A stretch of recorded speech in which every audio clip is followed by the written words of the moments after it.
अस्सलाम वालेकुम वरहमतुल्लाहि वबरकातुहू। नाज़रीन हज़रात, मैं आपके साथ आपका मेज़बान अब्दुल वाजिद और आप देख रहे हैं तस्नीम टीवी। नाज़रीन, रुक करते हैं आज के बुलेटिन की तरफ। बिहार असेंबली में पहले दिन का सरमाई इजलास खत्म होने के बाद अजीम इत्तिहाद में शामिल तमाम पार्टियों के आला रहनुमा और अराकीन असेंबली और अराकीन कानून साज कौंसिल के साथ वज़ीर आला नीतीश कुमार की अहम नशिस्त मुनक्कद हुई, जिसकी सदारत खुद वज़ीर आला ने की। इस मौके पर वज़ीर आला नीतीश कुमार ने वाज़ेह कर दिया है कि आने वाले सन 2025 के असेंबली इंतखाबात में तेजस्वी यादव वज़ीर आला के उम्मीदवार होंगे और अजीम इत्तिहाद उनकी क़ियादत में ही असेंबली इंतखाब लड़ेगा। सियासी नुक्ता नज़र से बिहार की सियासत में उसे काफ़ी अहम माना जा रहा है और सियासी तजिया निगार उसे नीतीश कुमार का मास्टर स्ट्रोक बता रहे हैं। अजीम इत्तिहाद की मुश्तरका नशिस्त में वज़ीर आला नीतीश कुमार ने अपने पास बैठे नायब वज़ीर आला तेजस्वी यादव की तरफ इशारा करते हुए कहा कि अब सिर्फ उन्हें आगे बढ़ाना है ताकि बिहार महफूज हाथों में रह सके।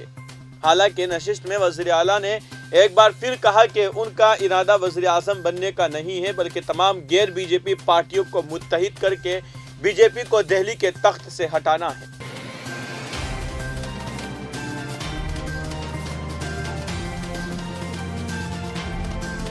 अब रुक करते हैं अगली खबर की तरफ। दरगाह हज़रत निजामुद्दीन चिश्ती रहमतुल्लाह अलैह और मोरसी सज्जादगान देवान के सरबराह सैयद ज़ैनुल आबिदीन अली खान ने कहा कि चीन आए रोज़ भारतीय सरहद पर दुरंदाजी की कोशिश करता रहता है। भारतीय फौजियों से झड़प की खबरें आती रहती है। हमें फ़ख्र है कि हमारी फ़ौज के हीरोज़ उसे कामयाब नहीं होने देते। आए दिन चीन की उनकी मज़मूम कार्रवाइयों को ख़त्म करने के लिए ज़रूरी है कि भारत बालाकोट की तरह चीन को सबक सिखाए। दरगाह के सरबराह ने कहा है कि भारत हमेशा अपने पड़ोसी ममालिक के साथ अमन और अच्छे ताल्लुकात पर जोर देता रहा है, लेकिन पड़ोसी ममालिक भारत के इस रवैये को कमज़ोरी ना समझे। चीन हो या कोई और मुल्क, भारत को जवाब देना आता है और अपनी सरहदों की हिफाजत के लिए किसी भी हद तक जा सकता है।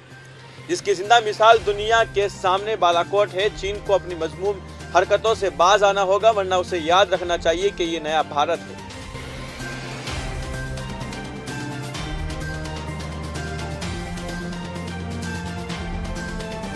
अब रुक करते हैं अगली खबर की तरफ। पंजाब के लुधियाना से रायबरेली जा रही मुसाफिरों से भरी एक बस बुध की सुबह DCM से टकराने के बाद खाई में गिर गई।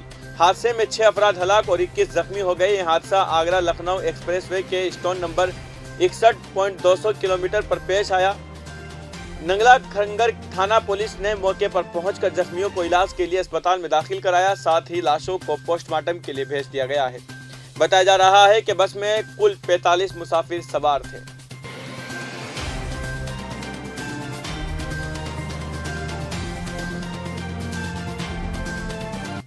अब रुक करते हैं अगली खबर की तरफ। सुप्रीम कोर्ट के जज जस्टिस बेला त्रिवेदी ने मंगल को बिल्किस बानो की तरफ से 2002 के गुजरात फसादात के दौरान इज्तिमाई जिनसी ज़्यादती और कत्ल के जुर्म में उम्र कैद की सजा पाने वाले 11 मुजरिमों के कब्ल अज वक्त रिहाई को चैलेंज करने वाली दरखास्त की समाअत से खुद को अलग कर लिया है। Writ petition justice Ajay Rastogi और जस्टिस बीला एम त्रिवेदी की बेंच के सामने दर्ज थी, लेकिन जब ये मामला समाअत के लिए आया तो जस्टिस रस्तोगी ने अर्जी गुजार के वकील एडवोकेट शोभा गुप्ता को जस्टिस त्रिवेदी के समाअत से पीछे हटने के बारे में बताया। जस्टिस रस्तोगी ने कहा है कि मामले को इस बेंच के सामने दर्ज फहरिस्त करें जिसका हम में से कोई हिस्सा ना हो।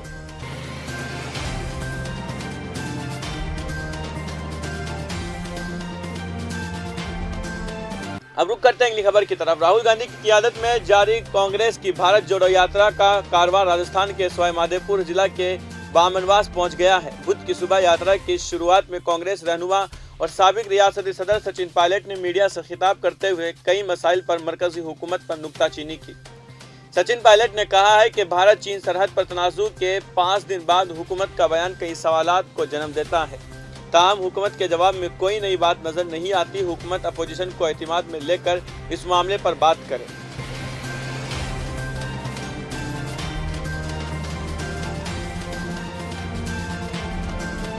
अब रुक करते हैं अगली खबर की तरफ। बॉलीवुड के मारूफ नामनिगार जावेद अख्तर को मिलैंड मेट्रोपॉलिटन मजिस्ट्रेट कोर्ट ने एक समन जारी किया है। सितंबर 2021 में जावेद अख्तर के खिलाफ RSS का तालिबान से मुआजना करने पर एक दरख्वास्त दायर की गई थी। जावेद अख्तर को 6 फरवरी को अदालत में पेश होने की हिदायत दी गई है। इस मामले में अदालत ने जावेद अख्तर को जिस्मानी तौर पर हाजिर होने का हुक्म दिया है। एडवोकेट संतोष दुबे ने उनके खिलाफ अदालत में अर्जी दाखिल की थी। मुकदमा दायर होने के बाद अदालत ने जावेद अख्तर को नोटिस भेजा। इस नोटिस में कहा गया है कि जावेद अख्तर आइंदा समाअत पर अदालत में पेश हो। इस केस की अगली समाअत 6 फरवरी को होगी। जावेद अख्तर ने एक बयान में कहा था कि राष्ट्रीय स्वयंसेवक संघ, विश्व हिंदू परिषद और बजरंग दल जैसी तंजीमों के भी वही अहदाफ है जो तालिबान के हैं, लेकिन उनके मकासद की राह में भारतीय आइन आड़े आता है। इस बयान के बाद तनाज़ु हो गया। वहीं बीजेपी ने जावेद अख्तर से माफ़ी का मुतालबा किया था। तो फिलहाल की खबरों में इतना ही। मुल्क और गैर मुल्क की तमाम बड़ी खबरें जानने के लिए देखते रहिए तस्नीम टीवी। आपके मेज़बान अब्दुल वाजिद के साथ। अल्लाह हाफिज़।